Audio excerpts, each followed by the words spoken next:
Hi friends, இன்றைக்கி எங்கள் ஊர் திருவிழா தான் பார்க்க போகிறோம்.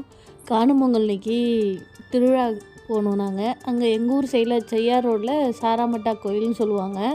ரொம்ப ஃபேமஸ்ஸு. அவ்வளோ ஜனங்க, வண்டி நிறுத்தத்துக்கு கூட இடம் இல்லைங்க.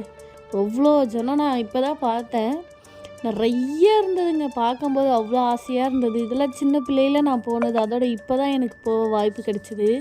அதோட இப்போ தான் அந்த கோயிலுக்கு போனோம். நாங்கள் எல்லாமே இருந்ததுங்க. இந்த ரிங்கு, வளையல், அப்புறம் எதோ இருந்தது. நிறைய பொருள் இருந்தது. அதெல்லாம் பார்க்க ரொம்ப ஆசையாக இருந்தது. நாங்களும் இந்த ரிங்கெல்லாம் போட்டு சும்மா விளாடணும். அப்பா விளாடினார். அப்பாவும் தங்கச்சி பசங்க எல்லாருமே விளாட்னாங்க. ரொம்ப நல்லா இருந்தது விளாட்றதுக்கு. அப்பயும் தோத்துட்டோம். அப்புறம் இந்த ஃப்ரிங்கு பொட்டேட்டோ அது இருந்தது. அப்புறம் இளநீ, பஞ்சு மிட்டாய், இதெல்லாம் ஊரில் நம்ம கிராமத்தில் செய்யும்போது திருவிழாவில் பார்க்கும்போது அவ்வளோ ஒரு சந்தோஷமாக இருக்கும். சின்ன வயசு ஞாபகம்லாம் ரொம்ப வரும் எல்லாருக்குமே. யாருக்கெல்லாம் சின்ன வயசு ஞாபகம் வந்ததுன்னு சொல்லுங்கள். ஐஸ்கிரீம், அந்த ஃபுல்லாக பிரியாணி தாங்க. நிறைய பிரியாணி போட்டாங்க. நிறைய பிரியாணி சேல் பண்ணியிருந்தாங்க. இது எல்லாமே சேல் தாங்க. ரொம்ப சூப்பராக இருந்தது பார்க்குறதுக்கு. திருவிழா அவ்வளோ சூப்பராக இருந்தது. இதிலலாம் கூட நாங்கள் எங்கள் பசங்களாம் உட்காந்தாங்க. அப்புறம் திருவிழாவுக்கு போனால் ஐஸ்கிரீம் சாப்பிடாமல் வர முடியுமா? அவ்வளோ வெயில். அதனால் ஆளுக்கு ஒரு ஐஸ்கிரீம் சாப்பிட்டோம். ரொம்ப ஜாலியாக இருந்தது. நீங்களாம் காணும் பொங்கலுக்கு எந்த கோயில் போனீங்கன்னு கண்டிப்பாக சொல்லுங்கள். இதெல்லாம் பார்க்கும்போதே எனக்கு கொஞ்சம் பயமாக இருந்தது. இதெல்லாம் எங்களுக்கெல்லாம் போனோம்னா வாமிட் வந்துடும். ஆனால் நாங்கள் இதெல்லாம் போகல. சும்மா தூரத்துலேருந்தே பார்த்துட்டு வந்துட்டோம். அதுக்கப்புறம் இந்த பொரிக்கடலை, பேரிச்சி மயம் எல்லாமே ஊர்லலாம் இந்த மாதிரி தான் வச்சுருப்பாங்க. அல்வா எல்லாமே பேக்கெட் பண்ணி வச்சுருப்பாங்க. கிராமம் ஃபுல்லாக இது பார்த்திங்கன்னா ஃபுல்லாகவே கைனி காடு தான். அந்த கோயில் திருவிழான்னும் போது வருஷத்தில் ஒரு டைம் மட்டும்தான் இந்த மாதிரி கடைங்க எல்லா ஊர்லேருந்து கடைங்கெல்லாம் போடுவாங்க. எங்கள் ஊரில் ஒரு நிறைய கோயில் ஃபேமஸ்ஸு. அதில் இதுவும் ஒரு கோயில். பேரிச்சி மயம் இது தெரியுதுங்களா? நெல்லிக்காய், நாவப்பழம், வேர்க்கடலை, அப்புறம் இந்த மாதிரி இந்த ஜல்லடை, கடாய், முறம் அதெல்லாமே இரும்பில் நல்லா கிடைக்கும். இது எல்லாமே 10 ரூபாய், 20 ரூபா, 100 ரூபா அப்படி தான் விற்றுருந்தாங்க. பஞ்சு மிட்டாய், நிறைய பொருள் இருந்ததுங்க. பார்க்கும்போது அவ்வளோ ஆசையாக இருந்தது. அவ்வளோ ஜனம், எவ்வளோ ஜனம், காலை வைக்க கூட முடியலங்க.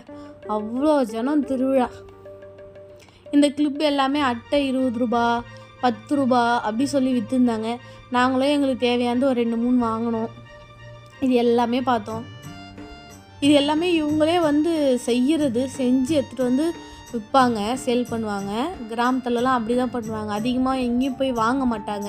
அவங்களே செய்வாங்க. செஞ்சு எடுத்துகிட்டு தான் இங்கே திருவிழாம்போது விற்பாங்க. அப்புறம் ஊரில் ஆரணியில் கடை போடுவாங்க. ரோட்டோரம் அவங்களாம் தான் இந்த மாதிரி திருவிழாம்போது வைப்பாங்க. ரொம்ப தூரங்க. அங்கேருந்து கோயில் ஒரு 2 கிலோமீட்டர் போல் இருந்துச்சு. நாங்கள் உள்ளே நடந்து போனோங்க. அதுக்கப்புறம் தான் கோயில் வந்தது. இதுதான் கோயிலுங்க. கோயிலாண்டியும் அவ்வளோ ஜனம், செம ஜனம். நாங்களாம் இவ்வளோ ஜனம் பார்த்ததே இல்லை.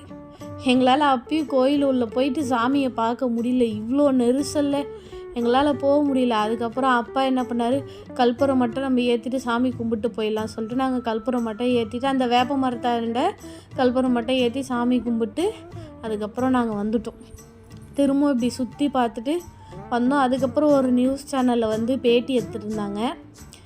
போலீஸ்காரங்கிட்டலாம் பேட்டி எடுத்திருந்தாங்க. அதுக்கப்புறம் நாங்கள் இந்த சின்ன இந்த குறியாக்காரங்கன்னு சொல்லுவோம் பார்த்தீங்களா, அவங்களாம் இந்த மாதிரி பொருளெல்லாம் விற்பாங்க. ரொம்ப நல்லாயிருக்கும் அவங்கக்கிட்ட வாங்கிறதுக்கு. இது காத்தாடி. தங்கச்சி பையன் இந்த காத்தாடி வேணும்னு சொல்லிட்டு அழுதான் ஓன்ட்டு. அப்புறமேட்டுக்கா அவனுக்கு ஒன்று வாங்கியும் கொடுத்தாச்சு. ஆனால் அந்த கோயிலை விட்டு நாங்கள் வெளியே போகிறதுக்குள்ளே அந்த காத்தாடி ஃபுல்லாக பிரிஞ்சு போச்சு. இது சொப்பு சாமான். இந்த சொப்பு சாமான் யாருக்கெல்லாம் பிடிக்கும்னு சொல்லுங்கள். சொப்பு சாமான் அவ்வளோ சூப்பராக இருந்தது பார்க்குறதுக்கு. குட்டி குட்டியாக நம்மளுக்கு அதெல்லாம் பார்க்கும்போது சின்ன வயசு ஞாபகம் தான் வந்தது. இதெல்லாம் சின்ன வயசில் நாங்கள் விளையாடி இருக்கோம். ஆனால் இந்த மாதிரி எங்களுக்கு சில்வரில் வாங்கி தர மாட்டாங்க. அல்ல மண் பாத்திரத்தில் தான் வாங்கி தருவாங்க. இது வேண்டுதலுக்காக அந்த மாதிரி பண்ணிகிட்டு இருந்தாங்க. அதுக்கப்புறம் பொரி உருண்டை செய்கிறது பார்த்தோம். சரி, அதையும் ஒரு சின்னதாக வீடியோ எடுப்போன்னு. பொரி உருண்டை அந்த வெல்லம் பாகு நல்லா கொதிக்க வச்சு கட்டியான ஒன்று பொரியை போட்டு நல்லா பரட்டி எடுத்துட்டு அப்படியே உருண்டை பிடிச்சிடுறாங்க. சரி, பார்க்கும்போது கொஞ்சம் நல்லா ஃப்ரெஷ்ஷாக இருந்தது. சரி நமக்கும் ஒரு 2 பாக்கெட் வாங்கிடுவோம்னு சொல்லிட்டு நாங்களும் ஒரு 2 பாக்கெட் பொரி உருண்டை 20 ரூபா தாங்க, ரொம்ப விலை கூட இல்லை, 20 ரூபா தான் இந்த ஒரு பொரி உருண்டை பாக்கெட்டு.